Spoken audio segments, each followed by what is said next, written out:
Hi, so this is now a supplementary guide comparing Windows Subsystem for Linux Ubuntu terminal and Linux terminal on virtual machine. So I've opened up, so this is on my Windows machine, it's on my Ubuntu, and this is my virtual box, which is on Linux machine. So if you're trying to install program, let's do it on both programs. So before you do any installation, remember on the guide that you should always run sudo apt-get update command. So this is for any terminal when you're using it, especially if you just installed terminal program. You should definitely run this program because not all the dependencies and essential packages would have been installed. So just submit your password and it's going to do that. Now let's do the same on our Windows Subsystem.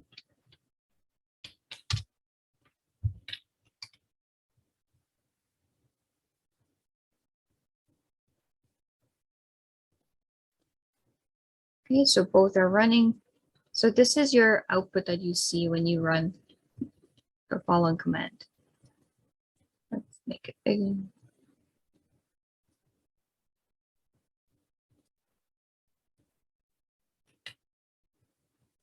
Okay, so this is done. Now the next step is to install build essential. So this will build every essential packages that would be required for most programs when you install. So let's do that. Okay, if you get such prompt, do you want to continue? Yes, you can type in Y and it will continue. Okay, do the same on here.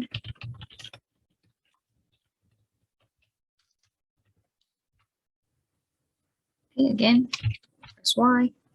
So really they're both exactly the same. The only difference is the folder structure. Now you just have to keep that in mind.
So it looks like there's a lot more to install in the Ubuntu system, Ubuntu terminal, than actual virtual machine.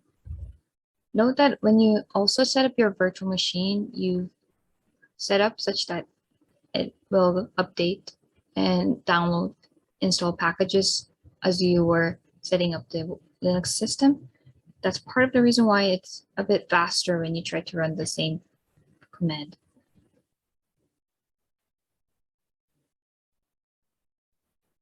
Okay, as we let that run,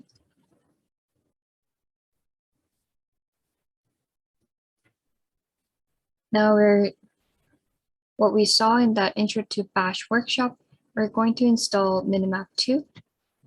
So as you can see that this is available on GitHub page. You can always search it up on Google and you will find this GitHub page. Now to install this program, we first want to clone this repository into our local computer. So we want to clone it in our Linux machine as well as our Windows system.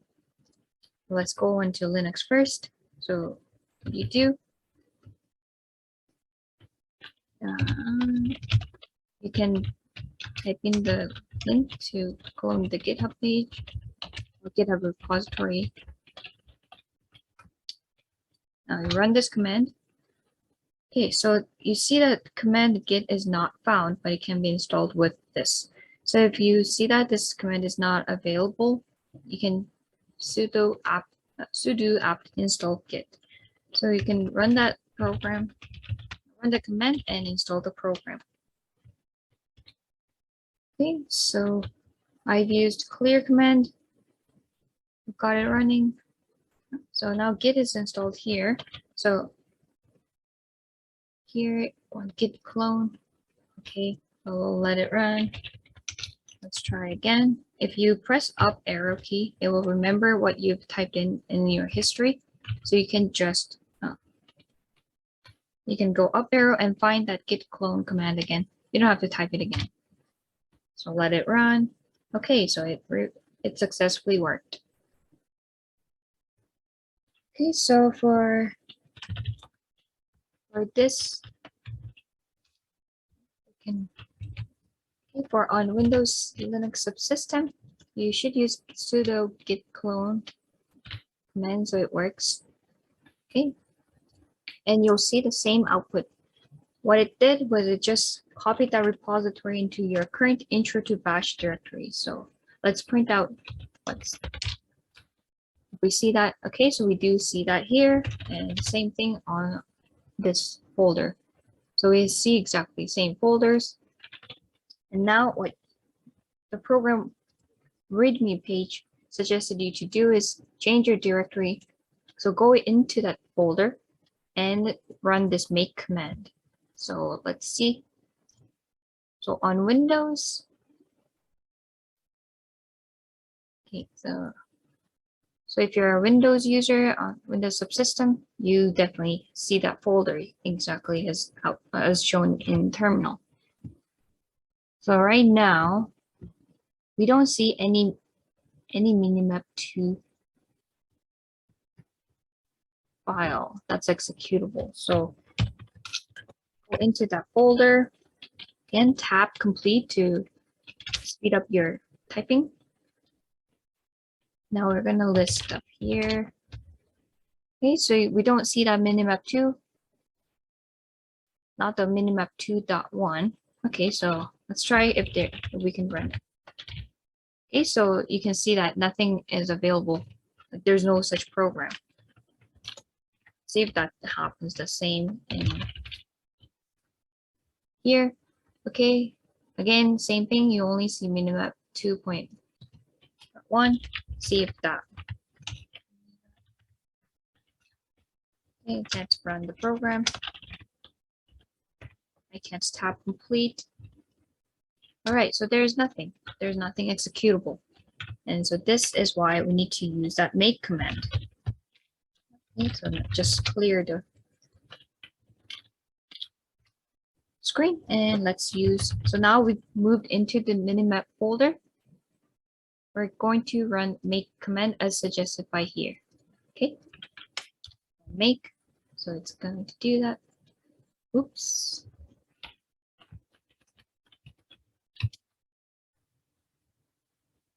Okay, so something is wrong.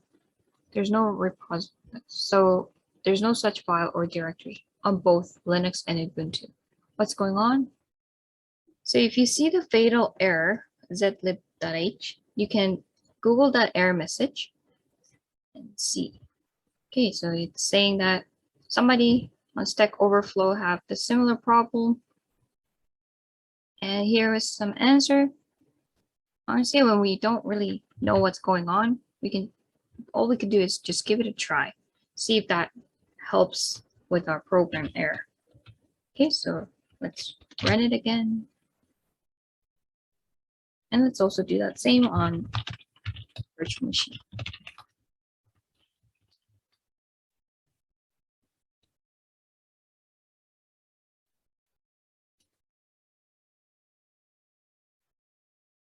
Okay. Well, then now let's try make command again. Ooh. Okay, so it's working. So if you find some kind of error, you can always search it up Google. And this is just that it was saying that we had a missing dependency and we just had to install this development version zlib library. Okay, so now we should check how different it is before. So before we didn't have minimap2, but now you notice that we have minimap2 installed. Okay, let's try same in Linux. Okay, you see this green, it means that it's executable. So got this -x. And from here, make file, we've installed minimap2. So let's see. Now we can open our help page. So you see that now because executable file is available, now you can use relative path to execute the file. So whenever you don't know how to use a file or how to use a program, you can always look at their README page. It gives more information on how you can start without assigning very detailed parameters. So this is like really telling you the minimum parameter you need to use is -a for alignment and -d for setting up the index. Okay, so and another thing you can do is when you don't know how to use a program, you can always, usually there is a -h option. The first thing I do is try -h. So, okay, minimap2 -h to open up the help page. This is kind of like a promise between all program developers that -h is like, it will open up help page. If not, you can also use --help and it should populate the same information. Now, because every time we are in where we want to use minimap2, we either have to go into this minimap2 folder or we would have to assign relative path. So let's go back to our intro to bash folder and to our desktop. So using relative path, we're now in our desktop folder. Same here.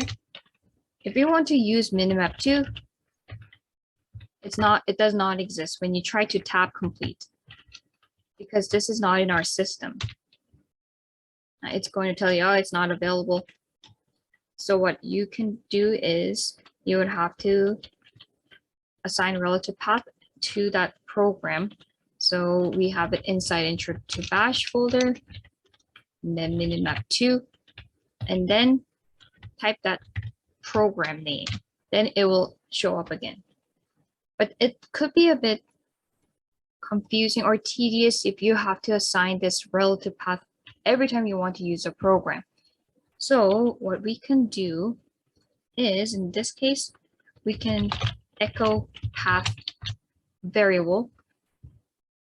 So here, this is telling me these are all the bin folders that I can put the program file, and it will be recognized so that you can use it anywhere in any directory. So let's just choose one that you like. Okay, I'm going to put it in user local bin folder. So we can go back to that intro to bash minimap2 folder. And what we're going to do is we're going to copy this minimap2 file and put it into our bin folder here. Since this is our system we have to use sudo command. So, okay, we're going to copy this minimap2 file and then put it into user local bin folder. Okay, and if we do that, now let's check the contents in our user local bin folder using relative path. We don't have to change our folder, but we can just print out what's available inside this folder. And you can see that we have root and all the permission, everybody have permission to execute this program called minimap2. So now that we've put it into our system, can we run it without specifying the path? Yes. If you want to check, you can go back to desktop folder. So here, print out your working directory. We're now in our desktop. Let's see if we can run the program. Yes, we can, because I can tap complete. It's recognized by the system. So you can also do the same for Windows Subsystem. So this is our subsystem for Linux. Here, I'm going back into that intro to bash minimap2. And same thing. Okay, I want to copy this minimap2 file into our user local bin folder. So in that case, we can use sudo command to copy minimap2 into our user local bin folder. And now let's change our directory into our desktop. Okay, you print it out here.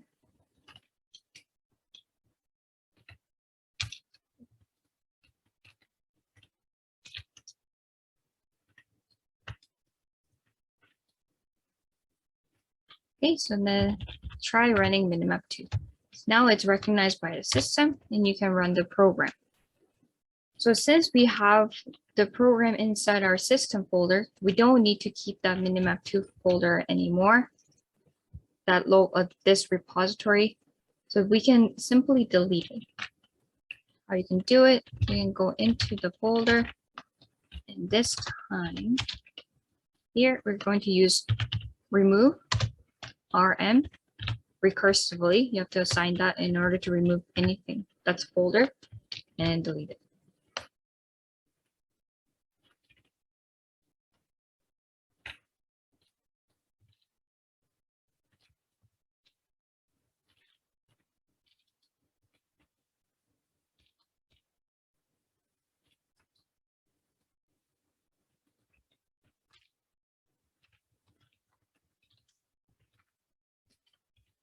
If that recursively deleting it doesn't work, then you can sometimes force it. So use rm -r to assign recursively and F to assign that option, forcibly remove it.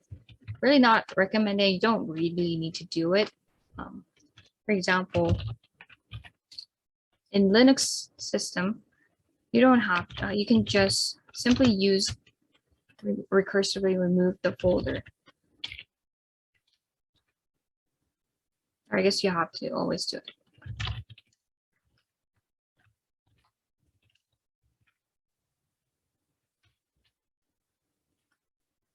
Interesting. Okay, anyways. Yeah, so let's see if we can run the program again. Yeah, so we can definitely, even if we remove the folder content, so minimap2 is no longer exist. Same here. It no longer exists here. We can still run the program.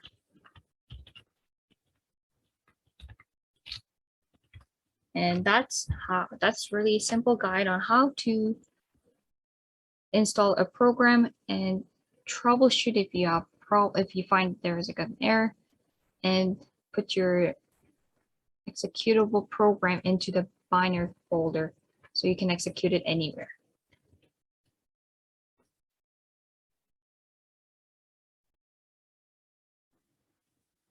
So that's it for today. I hope you were able to do something on your own for your own data analysis.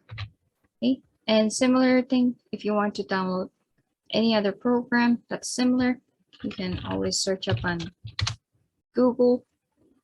For example, this kit, same thing, it's available on GitHub, and it suggests the same thing. So simply repeat that same process and you'll be able to use this program.